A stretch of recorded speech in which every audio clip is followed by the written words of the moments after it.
Сәлеметсіздер ме, 6 сынып оқушылары? Бүгін біз 2-ші БЖБ рационал сандар және оларға амалдар қолдану тақырыбы бойынша талдайтын боламыз. Бірінші есеп А жиыны берілген.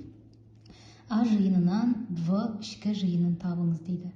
Бұндағы В натурал сандар, С бүтін сан, Д рационал сандар.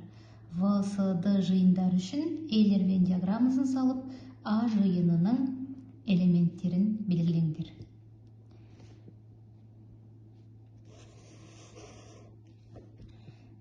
Бізде В натурал сандар,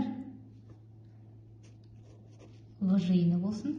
Содан кейін бүтін сан, С жиыны және рационал сан, Д жиыны. 2,5 бізде рационал санға жатады.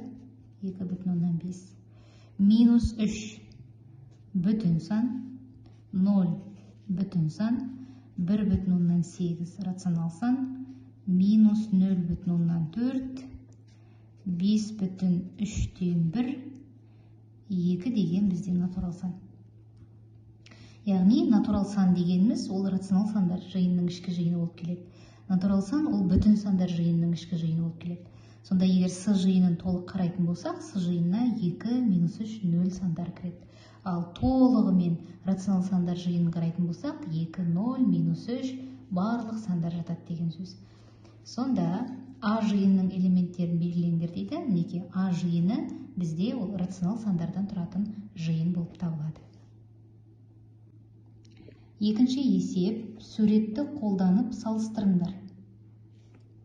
0 нүктесі беріліп тұр. 0 нүктесінің оң жағында бізде оң сандар, яғни оңға қарай санымыз арта береді. Мысалы, А санынан С саны үлкен, С санынан Д саны үлкен.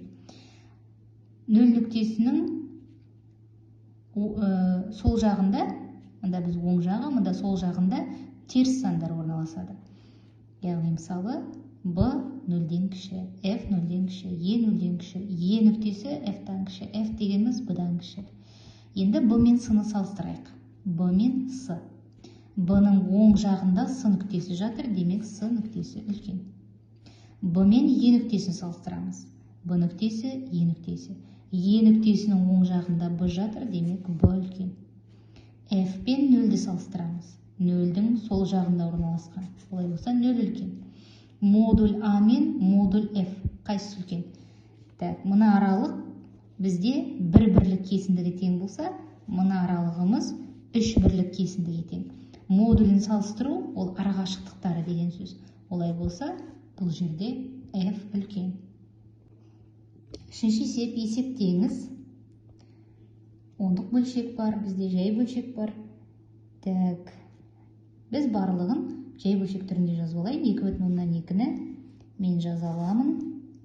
10-нан 22. Шақшаны ашамын. Плюс пен минус болады. Минус. Бұрыс бөлшекке айналдырамын. 3-тен 13. 3-ті жазамын. Өзгеріссіз бөлімін.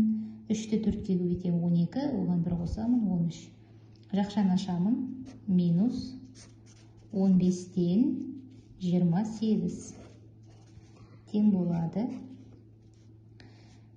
10 мен 22-ні 2-ге бөліп жіберемін. 5-тен 11, азайту 3-тен 13, азайту 15-тен 28. Тең болады. 5, 3, 15. Барлығының ортақ бөлігі 15. 15-ті 5-ке бөлемін. 3. 15-ті 3-ке бөлемін. 5. 11-ді 3-ке көбейтемін. 33, азайту 13-ті 5-ке көбейтемін. 65, азайту 28. Тең болады. 15-тен 33-тен 28 алсам 5, минус 65 плюс 5, минус 60. Тең болады. 60-ты 15-ке бөлемін. 4, таңбасы минус 4 шықты. Төртінші есеп, А және В нүктелері берілген. А нүктесінің координатысына қарама-қарсы С нүктесінің координаталарын табыңыз. Яғни С нүктесінің координаталары мына А нүктесінің координатысына қарама-қарсы болады дейді. Минус 4,6. Егер менің А нүктем мына жерде орналасатын болса, С нүктесі оған қарама-қарсы минус А нүктеміз мұнда орналасады. Так, С нүктеміз мына жақта орналасады. Себебі С нүктесінің координатасы 4,6, ал А нүктесінің координатасы минус 4,6. Так, келесі координаталық сәуледе А, Б және С нүктелерін белгілеңдір дейді. Яғни С нүктесінің координатасын жазып қояйын, 4,6. Б нүктесі минус 2,3. Б нүктесі минус 2,3. В нүктесінен С нүктесіне дейінгі қашықтықты табыңыз. Мына екі аралықты табуымыз керек. Ол дегеніміз 0 мен минус 2,3-тің арасы. Яғни 0 азайту минус 2,3 тең болады 2,3. 2,3-ке 0 мен 4,6-ны қосамын. 0-ден 4,6-ға дейінгі арақашықтықты 6,9. Сонда В С-ның арақашықтығы 6,9-ға тең. Модульді алып қояйық, ұзындығын көрсетіп тұрмыз.